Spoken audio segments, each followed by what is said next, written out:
Hey, everybody. It's been 2 weeks, but we are back. Market Mavericks, Mike McGlone, Scott Melker. How you guys doing? Glad Good. to be Hello. back. Good, good. Yeah, it's good to get the team back together. Huh? A little reunion tour. Now, let's start out. Let's get right into it. We'll kind of keep it to a crisp 30 minutes here. First off, we got PCE data this morning that basically came in line with expectations. Mike, I would love to get your interpretation on that. Yeah, let's show this on my screen. I have a quick shot of what was expected. PC year over year was expected 3.1, came in 3%.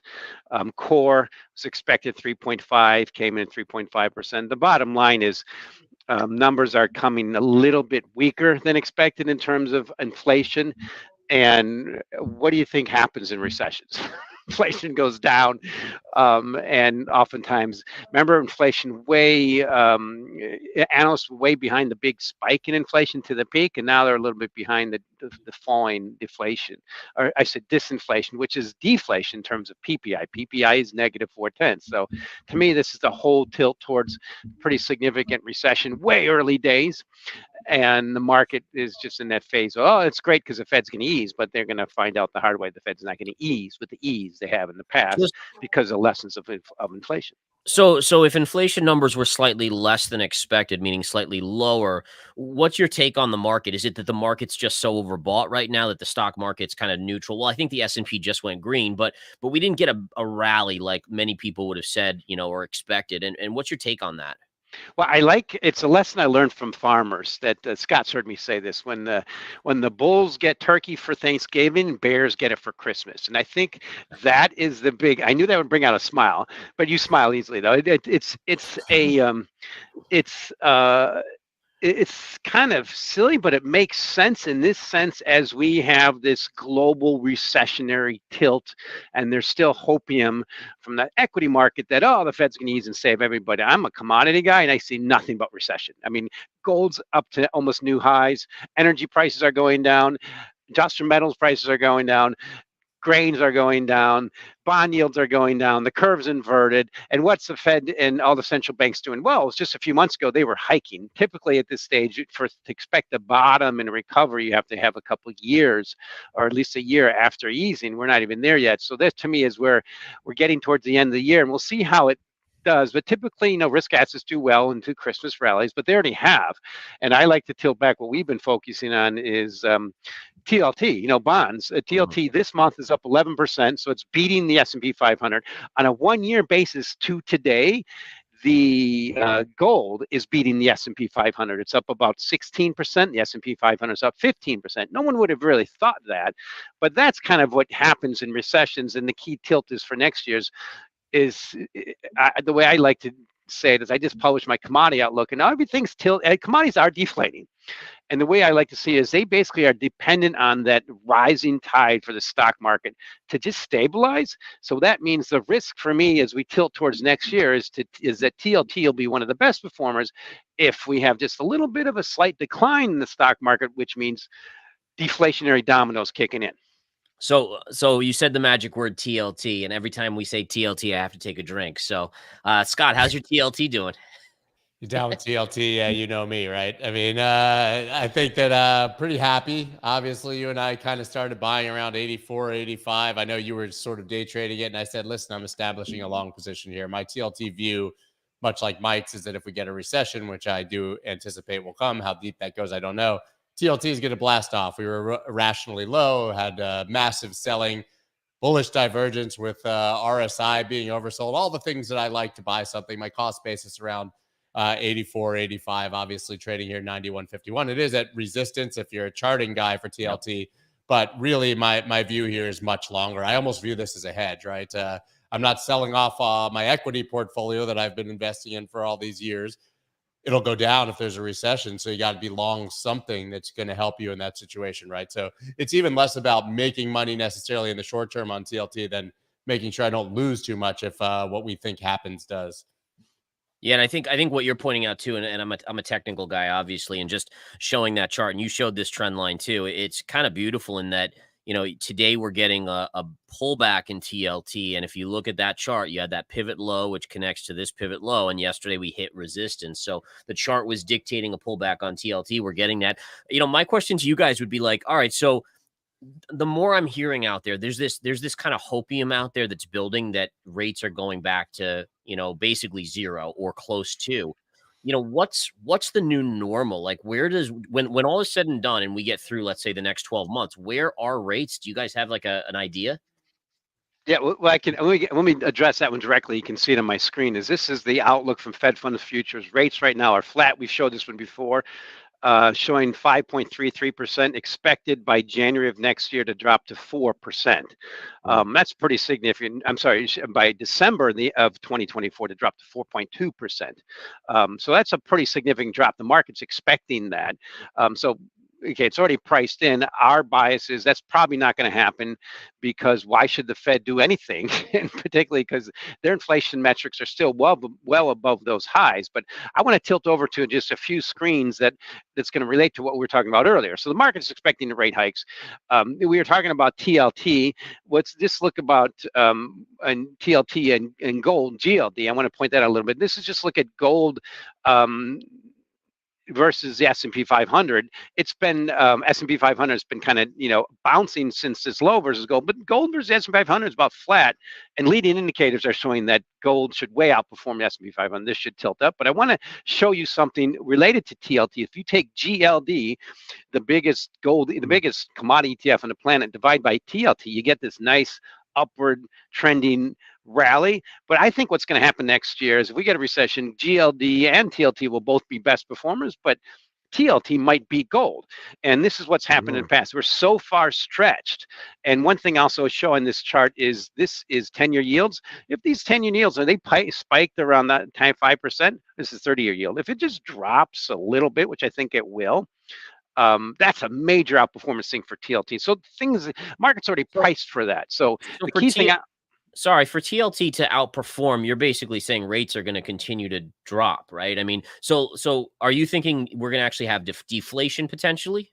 Oh yeah. So that's why I'm thinking we're going to have pretty severe deflation. That's what I show you in this chart. I'm just pointing out, if you let's just look at the S&P 500. That's what I show you in orange. Take that divided by global GDP, nominal dollars. You go back 60 years.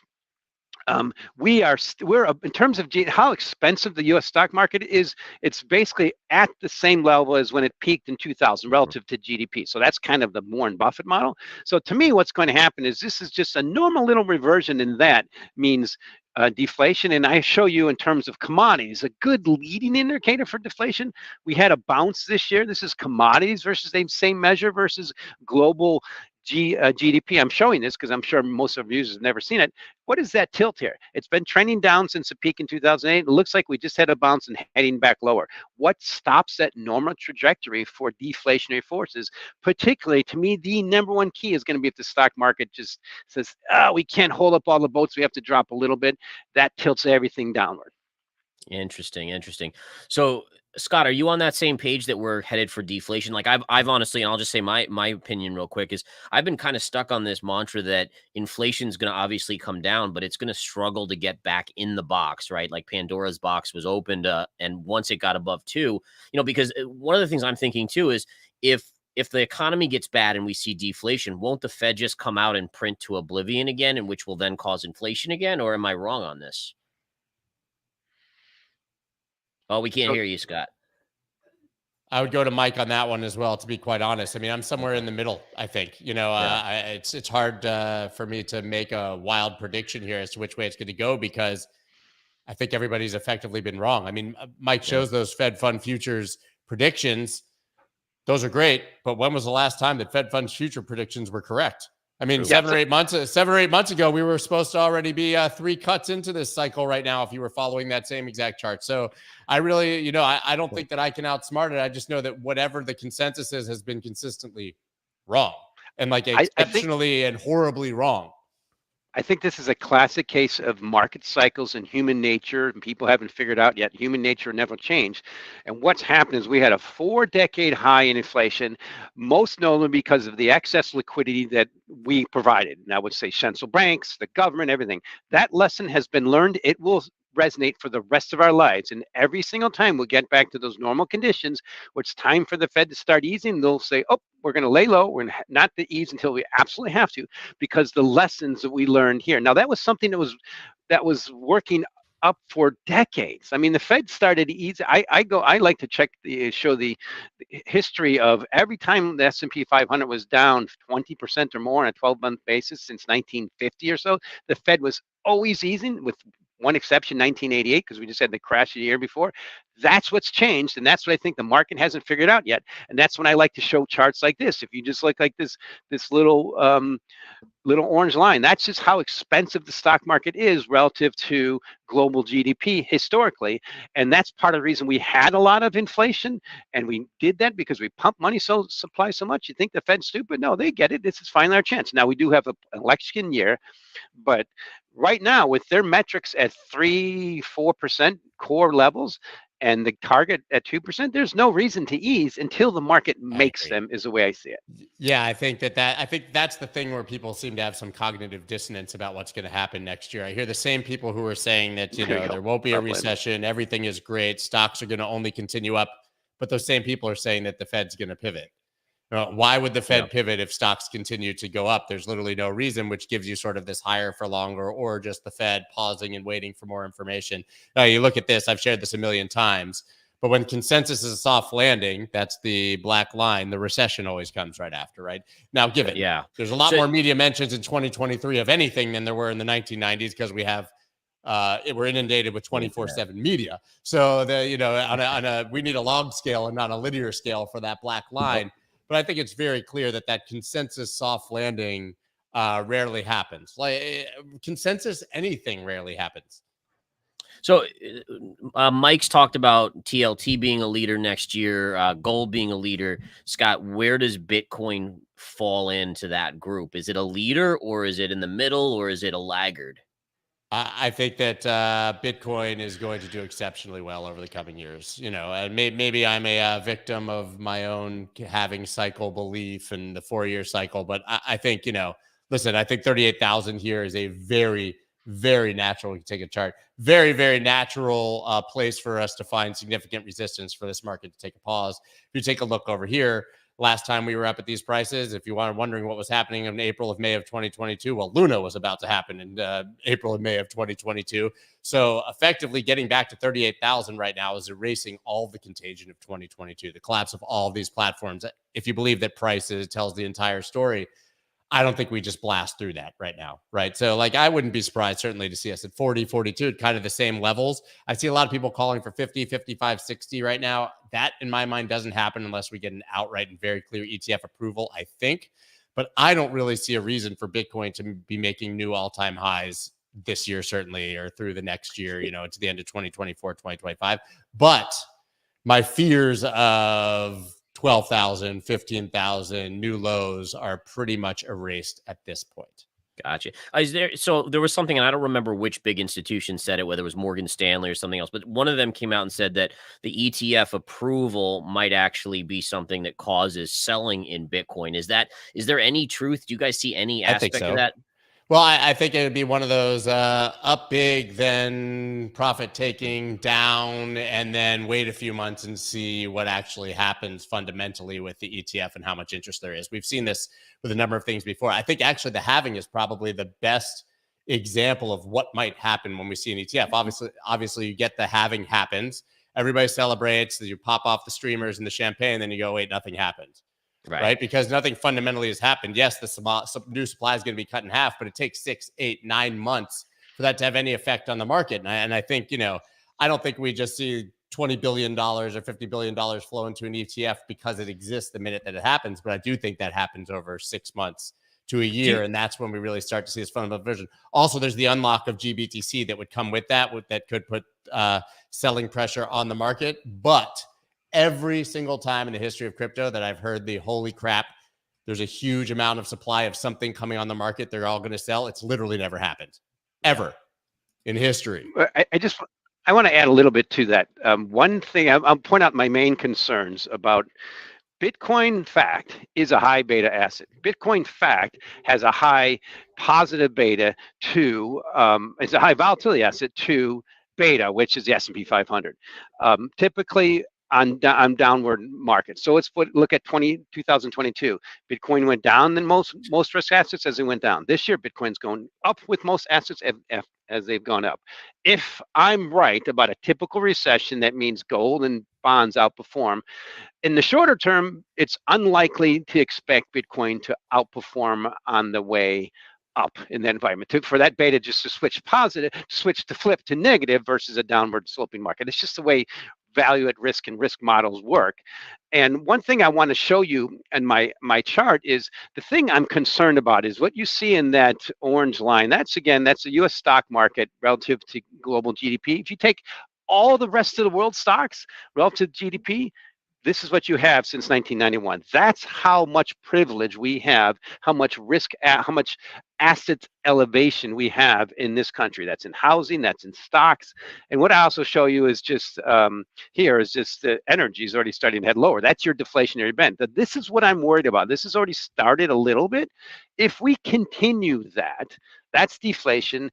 I think that helps the traditional store value, the risk off assets, but to expect Bitcoin, let's put it this way, it hasn't shown that divergent strength with stock weakness yet in a big picture. And this year's another good example. GBTC is a great performing asset this year. That's the problem for next year, is it was the top line performer this year. Is it going to do the same next year? We already kind of did that. Mike, you did point out, just quickly, you did point out the fact that gold now, if depending on the time frame you look at that, is somewhat outperforms stocks.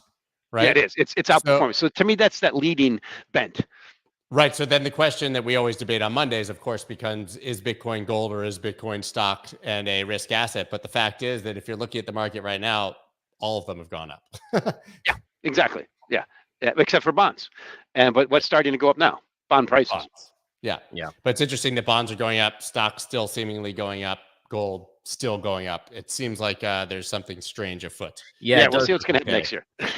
And I think that's kind of one of the angles I wanted to talk to you about, Mike, is that, we've seen this pretty remarkable rally to the point where, the volume has died out over the last couple of weeks. The market just seems to grind up. Today, we saw the S&P selling off. Now it's kind of floated back up to basically the flat line. But the question that I have is does that continue into year end, or do we see, what's got to give here? There's got to be something, right? I don't think Bitcoin can keep going up and gold can keep going up and stocks can keep going up. At some point, some of these assets have to diverge, right? So here's what I'm showing. I'm just showing a simple chart of S&P 500 divided by gold. My macro outlook is I think it's time to sell gold and to lighten up in gold and buy stocks when we go back to one-to-one parity. And I should say, maybe I should say if, and that's what I think we're going. So in a normal recession, now if we can get through the next 3 months, certainly through next year without a recession, okay, then I'll be wrong and you have to buy high, sell higher. That's a good problem to have for everyone. But that's why I like to point out the macro is, yes, Bitcoin's a revolutionary asset, but we have to see, this is what's happening globally. China is severely heading towards a property crisis, as bad as Japan 30 years ago, bad as the US 2008, and potentially peaking like the Soviet Union. Europe is already in a recession, yet they just were tightening just a few months ago. Global GDP is negative, PMIs are negative, retail sales are negative. US retail sales divided by CPI are negative. There's so many, the last durable goods order number for October was the worst since October of 2008. I mean, these things are just starting to trickle down. I think what's happening right now is the stock market still has that hopium that it's different this time and we'll be fine. It's going to be a soft landing's priced in, and the Fed's just going to ease and save us like they have in the past. This is what I'm pointing out, is they won't do that. And that's why I'm really worried about Bitcoin and think it's better off, like we've been pointing out, those 2-year notes were great at 5%, not 4.73%. They're not so great, but still, that's a bit of a, it's a bit of a giant black hole for risk assets. Can I float a theory, Gareth? Yes, please. That's coming in my mind right now. We continually argue whether Bitcoin is gold or whether Bitcoin is a risk asset. What if Bitcoin is just Bitcoin and it's neither? And because of the fundamental underpinnings of news like a Bitcoin spot ETF, maybe it's just uncorrelated and traveling its own path, and it's not going to matter as much what the macro does for Bitcoin. I mean, we're talking about a market cap of 1.4 trillion total for crypto, and that's with, I don't know, 279,000. Oh, wait, 280,000 since we started talking coins, right? And Bitcoin itself only has a market cap of 739 billion. I do think that it's small enough before it becomes fully financialized and a part of Wall Street. I do think that it's small enough that a big piece of news could completely untether it from either of those things, depending on what the market does and when that timing comes in. I saw someone in the comments, they asked a great comment. Do you think the ETF would further financialize Bitcoin and there will be more shorts? Institutions will get exposure to play with it. Mm-hmm. That is a valid concern. That's the reason that we saw the futures ETF launch be a top. That's the reason that we saw CME futures launching be the dead top to the day of the 2017 Bitcoin top. But as a aside, I would say that any institution that wants to short Bitcoin has found a way. So I don't think that there's people waiting for the ETF to short. I agree with you. And I've known people doing it and doing pretty well. I mean, that short, some of the options in short BitTo have been great versus the underlying versus great. The great trade this year has been that similar and GBTC. But the bottom line, I think, for this is it's something that's completely obvious and simple to predict, and we've been pointing out for years, is expect Bitcoin, the best days of Bitcoin performance are absolutely over. Expect volatility to continue to decline versus all risk assets as it comes into the mainstream, as ETFs proliferate.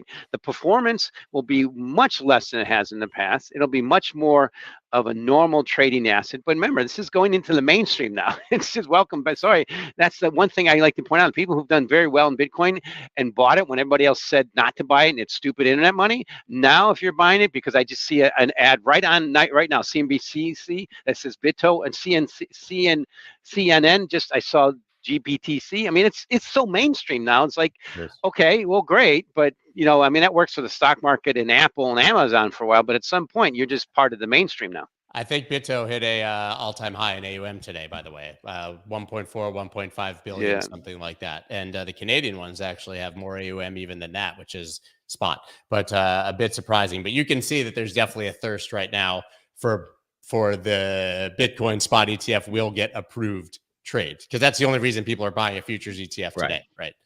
And we saw Michael Saylor. I mean, it was announced that he would. How many did he buy? Another 16,000 from MicroStrategy. A cool like 16,000. I mean, can imagine just like casually. I think Rand said earlier this was his third or fourth. Maybe it was his fourth largest Bitcoin purchase ever in dollar terms. Wow, yeah, he's really getting after it. He is certainly. So let me ask you a question on this, and this is something I was wondering about the institutional institutions with regards to the ETFs. Is Michael Saylor buying directly on the open market, or is he going directly to the miners to get this amount? Because that's what I was wondering. Is like that's a lot of coins. Where is he? I think they buy. I think he laid out early. I don't know if it's still the same, but in the early days when he was buying en masse, he actually laid out the strategy that they had for very small purchases on Coinbase. Originally, at least, he had said that that's how they're doing it. I don't know if they're going directly to miners now. There's been a lot of conjecture from Plan B and some other accounts I saw that BlackRock is currently buying a ton of Bitcoin directly from miners, and that's why we're seeing hash rate mooning and going to the and with price not following in the same way, right? Yep. If you look at the historical relationship between hash rate and price, Bitcoin price right now should be 55, 56, 58,000. I did not mean to have a Richard Hart there on the bottom when I showed the Michael Saylor tweet, but there you go. Yeah, 16,000 Bitcoin. But I don't think that that's really the case or what's driving hash rate at the moment. I just think we're coming into the halving, and it's just that part of the cycle. But yeah, I think that that MicroStrategy buys directly on Coinbase. They just do it a very little bit at a time. They have a strategy, and I think that miners who need to sell have plenty of willing buyers at the moment. So quick question on my side.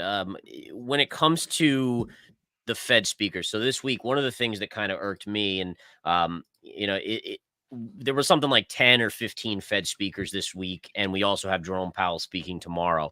And on Tuesday, I think Fed Waller, who's like a hawk, he was more dovish. Markets liked it. Then we had a couple other Fed players yesterday and today causing some more hawkish views. Like, what's the purpose of all of these speeches? Like, why do 10 Fed officials in 1 week need to speak? Because all it does is mess with people, right? I mean, what's going on here? Like, what's their mandate? Do they need to feel big because they can move the markets? So that's part of. I want to address that because I was working for primary dealers, which your job is to understand and know the Fed, starting in 1988. And the lesson back then you learn is we had to interpret Fed signals from their open market operations. And what's changed is the market realized and the Fed realized it's probably best to be open, completely open with what we do and what we're planning on doing. So, but particularly when you hear them speak, they almost all have the same coordinated view. I just typed in NI Fed in the terminal, and I think right now it says Fed Williams expects policy to stay restrictive for some time. That's the top headline I see right on the Bloomberg terminal when you type in Fed. So these guys are mostly the same. There's been a few said they might ease, but it's rare to see them diverge. And that's what they have been. It's the higher for longer mantra that I think you're going to hear. Although the market's well priced for easing, like some of them are within a few months. But if they're all saying generally the same thing, and I thought Waller on Tuesday he's usually the super hawk, and he was like, hey, if inflation comes down more, we can start cutting rates, next year essentially. But like even if they're all the same, what's the purpose? I mean, are these pre-slated speeches, or are they planning these speeches, or like, do you know those details? I don't know for sure, but I think there's some planning to it. The goal always is to minimize volatility and to make sure to not upset market expectations. And that's why it usually happens. When you see that Fed fund futures are priced for a hike or a cut at 100%, like a week before meeting, they hardly ever diverge from that. Right. And they guide it. That's a big difference from the past. They will guide the market's intent. And the bottom line is always to minimize market volatility. Yep. Okay, I see what you're saying. Absolutely. All right. No, that's a good point. What else do you guys have on the docket? We got a couple minutes left. Is there anything you guys been dying to bring up? Yeah, share my screen. I got one more thing. We got to talk about Joe Biden. I'm sorry. Let me be clear to any corporation that hasn't brought their prices back down, even as inflation has come down. It's time to stop the price gouging, give American consumers a break. First of all, I don't think he knows what X or Twitter is, so I'm sure this is like the social media intern. Eric Voorhees, right there in the comments, wants to say exactly what I want to say. Inflation rate is still positive, so why would prices come down, you dummy? But Mike, can you explain to Joe Biden how inflation and deflation work by any chance? Well, I like to point out is we are not a socialist country. We are a capitalist country. And if you are any type of business, you're supposed to maximize profit. If you're not, you're going to go out of business. That's the way life works. Just sorry, that's how we work. We are not Mr. Z or not Venezuela. I mean, it just doesn't work. So I know when it kind of gets me upset sometimes when people say those kind of things just for clicks and for votes, but it's really distorting the whole essence of the foundation of this country, which is why we're so successful. And yes, we have losers and winners. But I didn't mean to go political. It's just such a colorblind and also just factually incorrect and impossible tweet that it has to be mentioned because this is what people read. Prices, again. But damn your companies. Is free market at 3%.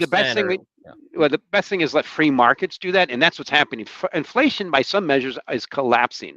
As long as free markets are allowed to, they will. The biggest problem is if the government just throws a whole bunch more money at it and pumps up that liquidity. That's the number one reason we had that inflation. The government shut us down, and then threw money at us.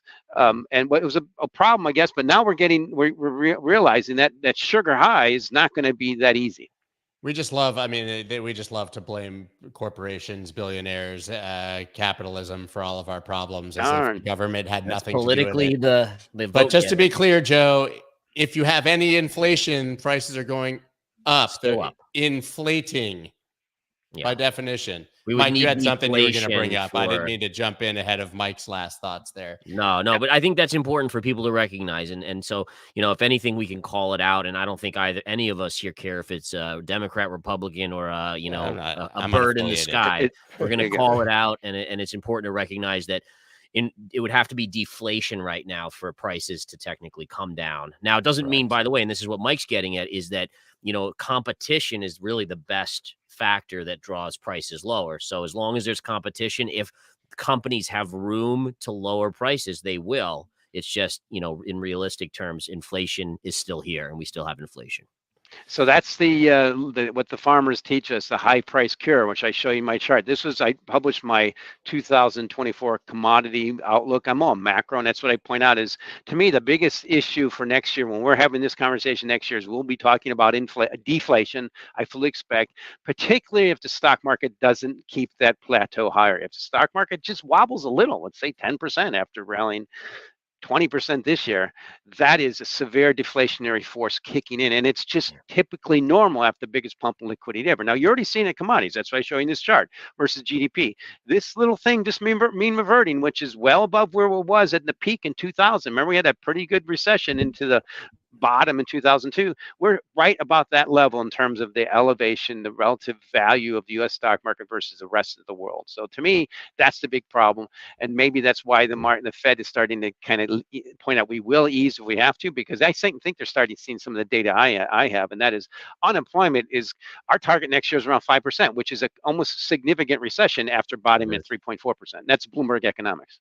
Wow. I mean, the one thing I'll say, and again, this is probably one of the few areas that we differ, Mike, is that for me, it's very hard to imagine real deflation because I just see like, the Fed is just waiting to lower those rates, waiting to free up money, and the government is just wanting to spend more and more. And so it's just hard for me to imagine how if we do see deflation, then the guns come out again and the money starts getting printed like crazy. But I mean, in a weird way, I would love to see prices come down like Biden is insinuating, and people could actually get cheaper goods.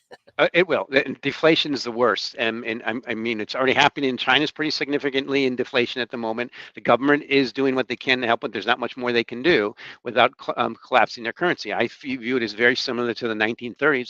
What completely bottomed the stock market and bottomed the deflation process is when we debased the currency versus gold. I mean, we dropped, it was like 50%. Now that ended it.